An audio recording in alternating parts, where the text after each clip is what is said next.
ब्राह्मणवाद से आजादी, आरएसएस से आजादी, जातिवाद से आजादी। जवान को जंजीज को गटर पटर बोलना ये बिगड़े हुए दिमाग की निशानी है। गलत। भाजपाई इस समय देशभक्त बने हुए हैं। जब देशभक्ति की बात भाजपाई कहते हैं तो दोस्तों बहुत बहुत स्वागत करता हूं आप सभी का। मोदी जी की सबसे खास सांसद कंगना रनौत इस समय मुश्किल दौर से गुजर रही हैं।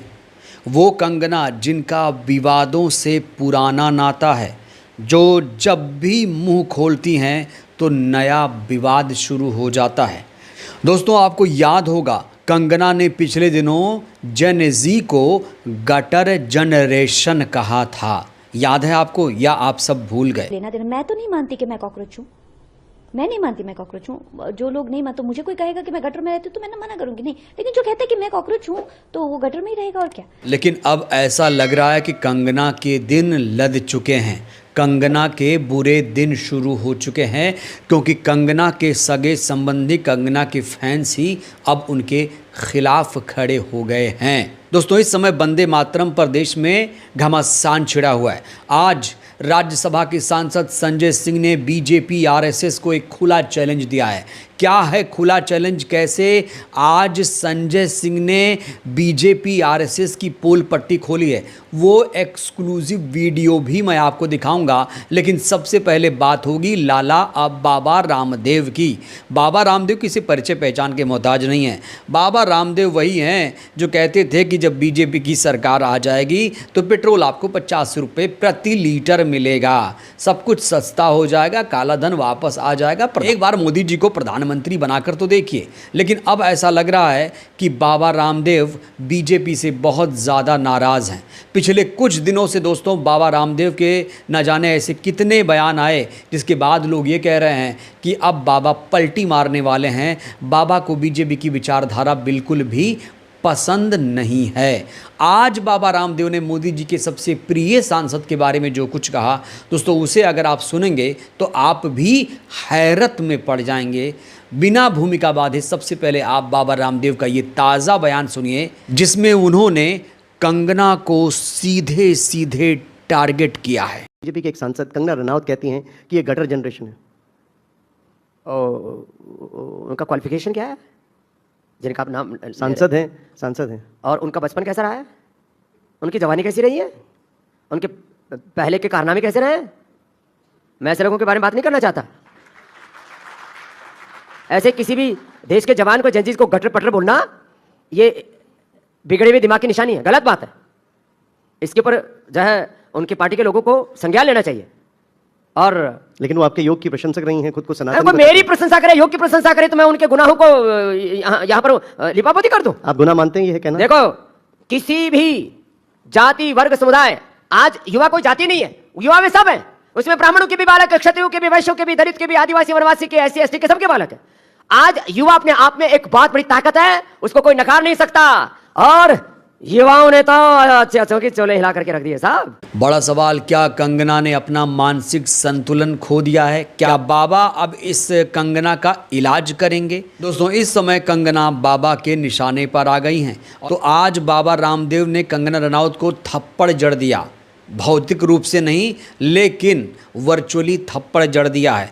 आज जो बयान दिया है दोस्तों बाबा रामदेव ने, उसकी सोशल मीडिया पर बहुत ज़्यादा चर्चा हो रही है। लोग कह रहे हैं कंगना ने अपना मानसिक संतुलन खो दिया है, कंगना को अपने दिमाग का इलाज कराना चाहिए। और बाबा रामदेव अगर कंगना के खिलाफ हो गए हैं तो जाहिर तौर पर कंगना में कुछ तो दिक्कत है। अब इस पूरे मामले में बीजेपी को संज्ञान लेना चाहिए, क्योंकि बीजेपी का भी कंगना अब नुकसान कर रही है। न सिर्फ अपना नुकसान कर रही है बल्कि बीजेपी का भी नुकसान कर रही है, क्योंकि बीजेपी के कट्टर समर्थक भी अब कंगना के खिलाफ खड़े हो गए हैं। बाबा रामदेव पलटी मारने की तैयारी कर रहे हैं, लेकिन अभी वो पूर्ण रूप से तैयार नहीं हुए हैं। लेकिन उनके बयानों से साफ तौर से ये झलकने लगा है कि अब बाबा रामदेव बीजेपी को पसंद नहीं करते हैं। चारों तरफ देश में हंगामा है।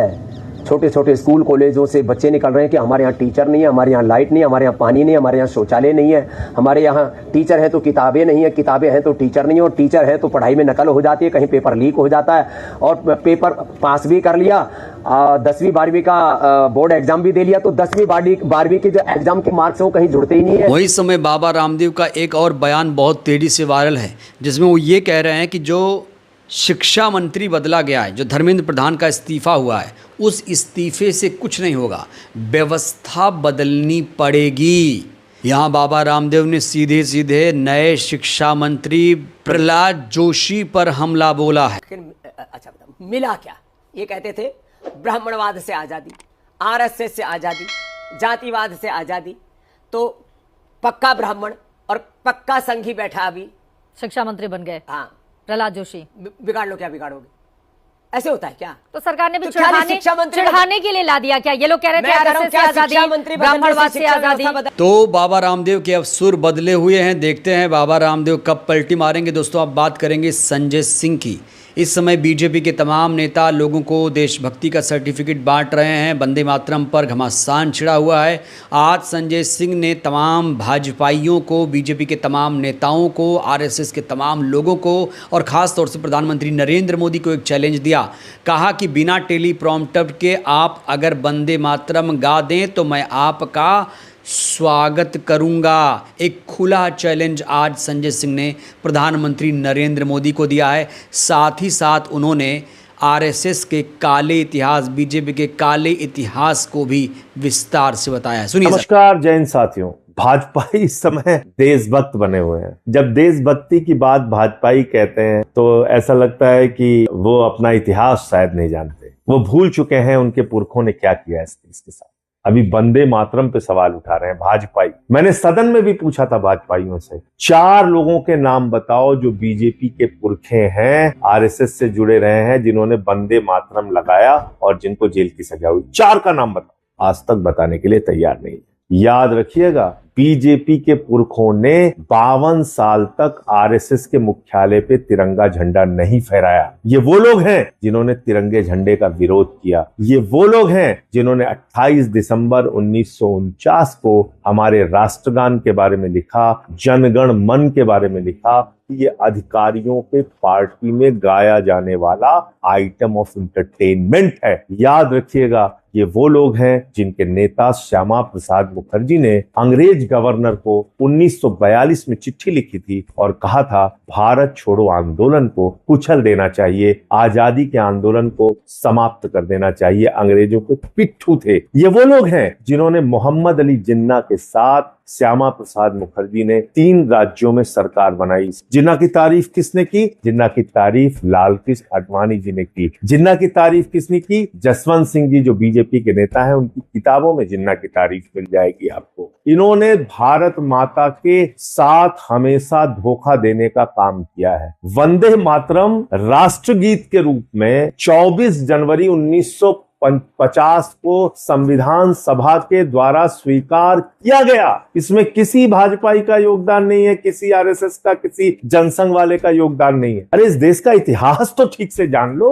वंदे मातरम में भाजपाइयों का क्या योगदान है या इनके पुरखों का क्या योगदान है? हमारी संविधान सभा ने डॉक्टर राजेंद्र प्रसाद जी जिसके चेयरमैन थे, उन्होंने उसको स्वीकार किया कि वंदे मातरम भारत का राष्ट्रगीत होगा। ये तो 24 जनवरी 1950 में तय हो चुका है। तुम कहां से उंगली कटा के शहीद बनने चले हो? इसलिए इनसे सावधान रहिए। ये उंगली कटा के शहीद बनने की जो कोशिश कर रहे हैं, इन लोगों ने देश को हमेशा धोखा दिया है। भारत माता के साथ आजादी के आंदोलन में गद्दारी किया है इनके पुरखों ने, और ये इतिहास सारे विपक्ष के लोगों को, सारे देश के लोगों को बार बार इन्हें याद दिलाना होगा। जय हिंद। तो यहाँ संजय सिंह कह रहे हैं कि जिन लोगों ने कभी राष्ट्रीय आंदोलन में हिस्सा नहीं लिया, स्वतंत्रता आंदोलन में हिस्सा नहीं लिया, आज वो खुद को देशभक्त बनकर देशभक्ति का सर्टिफिकेट बांट रहे हैं। इन लोगों ने कभी भी तिरंगा नहीं फहराया, कभी राष्ट्रगान का सम्मान नहीं किया, और ये लोग हमें देशभक्ति का सर्टिफिकेट ना दें। तो आज संजय सिंह ने बीजेपी आरएसएस को पूरी तरीके से एक्सपोज कर दिया है। अब बड़ा सवाल ये खड़ा होता है, क्या मोदी जी संजय सिंह के इस चैलेंज को एक्सेप्ट करेंगे? दोस्तों आप लोग बताइए, क्या मोदी जी एक्सेप्ट कर पाएंगे? और बाबा रामदेव अचानक बीजेपी के खिलाफ क्यों चले चले गए? कंगना के खिलाफ कैसे चले गए? कंगना के तो पहले मुरीद हुआ करते थे। आखिर बाबा रामदेव के सुर क्यों बदल गए हैं? दोस्तों, इन तमाम खबरों को लेकर आप लोग क्या सोचते हैं? क्या लगता है, क्या बीजेपी का कोई नेता बिना टेलीप्रॉम्प्टर के, बिना देखे वंदे मातरम गा सकता है? नाम बताइए।